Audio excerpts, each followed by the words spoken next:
All right, I know I'm not the steadiest holding the camera by hand, but this is the situation I'm in. I've got a tree that was already leaning and rotting on the other side, needed to come down because it's in the way of the fence posts.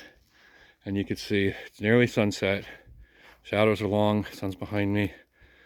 But the tree is cut, but it's hung up over here. I had already cut this one and it hung up inside of the one I was trying to cut it previously. And I cut two of them down over there in a path of where it would land. But this tall cedar right here has both of this cedar and that white oak hung up on it.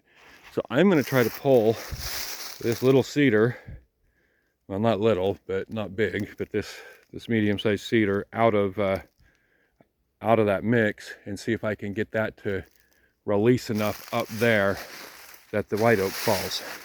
And I think part of my problem, I mean, it hung up, so it's stuff, but I don't think I plunged the saw in. You can see my cut is holding a little bit too much meat on this side of that white oak. Let's see if I can find a spot to set this.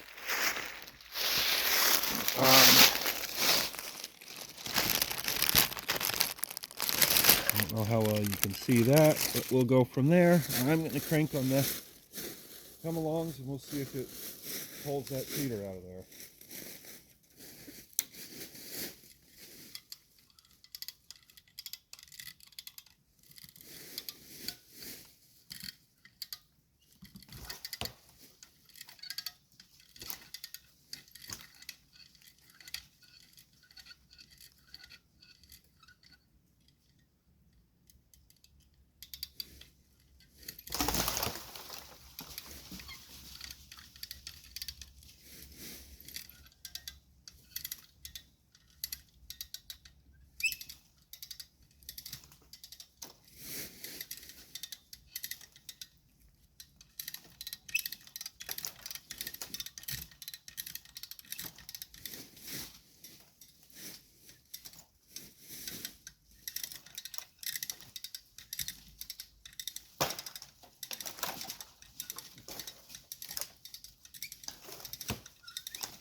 Okay, well, I don't know if you can see, but I definitely pulled that cedar a ways, and that tree's leaning further. The cedar I'm working on is not quite out of there yet, but I ran out of length on this anchor tree, so I got to back off to another anchor tree to try and pull that cedar further and get it to fall. I think that cedar's kind of acting like a little lever to push the white oak out of the bigger cedar, but up high you can see it's definitely hung up, so I don't know if I'll even be able to. Might have to do this, cut that white oak a little more and do the same thing on the base of the white oak and pull it the other direction, and maybe that'll get it to fall. But I'm going to try and pull this cedar out some more.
Well,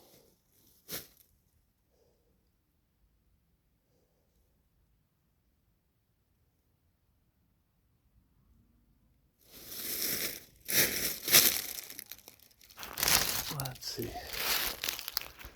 was able to drag that cedar quite a ways, but it is still hung up in there. That cedar's not free enough that I can just pull it by hand.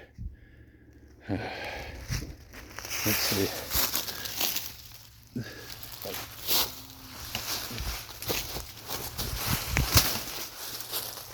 Yeah, I can rock it back and forth a little bit. That's about it.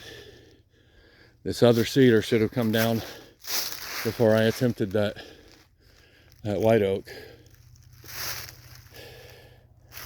But yeah, you can see, I don't know if you can line up with that fence line. The cedar I'm pulling out, that one was on the fence line, needed to come down. That was the problem tree. And I didn't want to leave that white oak leaning over the fence and have it just fall down in a few years and crush the fence, because it's already rotting out on the other side. So maybe the thing to do would be to get the saw, cut a little more off cut the rest of that hinge out on the butt, and see if I can just drop that white oak off the stump and see if that'll slip it down enough up there that it falls without knocking down this cedar. I didn't want to cut down a decent sized cedar on my neighbor's property, but that's where I'm at. I'm going to pause this if I can do it with gloves on. All right, I haven't done anything different. Just wanted to show you what I was doing for the pulling that bottom of that cedar out. I just had a tree strap around the base of a tree, going to the cedar and pulling it. Started off pulling it to this tree here, and ended up running out of room to pull it there, and switched over to pulling it to this one. And there's not really much else I could back it up to back this way. I've already cut down a couple other trees here for the fence line, and the next one to go to would be that one right there, but it's going to be out of reach of this. So, and I don't want to just go onto the stump with no tree above it to hold it. So that's kind of it for that, pulling that way. And like I said, see if there's something on the other side I can pull the white oak to.